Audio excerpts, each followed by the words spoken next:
فإن لم تفعلوا ولن تفعلوا فاتقوا النار التي وقودها الناس والحجارة أعدت للكافرين وبشر الذين آمنوا وعملوا الصالحات أن لهم جنات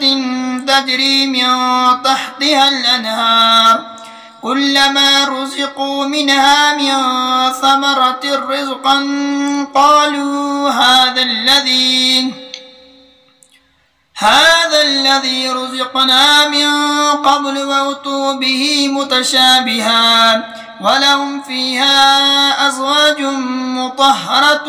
وهم فيها خالدون إن الله لا يستحيي أن يضرب مثلا ما بعوضة فما فوقها فأما الذين آمنوا فيعلمون أنه الحق من ربهم وأما الذين كفروا فيقولون ماذا أراد الله بهذا مثلا يضل به كثيرا ويهدي به كثيرا وما يضل به إلا الفاسقين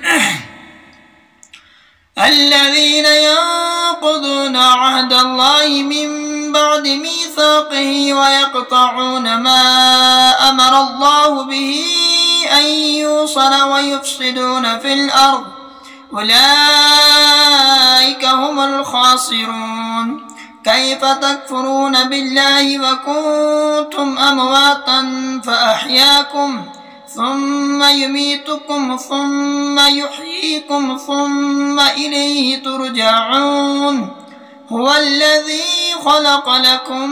ما في الأرض جميعا ثم استوى إلى السماء فسواهن 7 سماوات وهو بكل شيء عليم.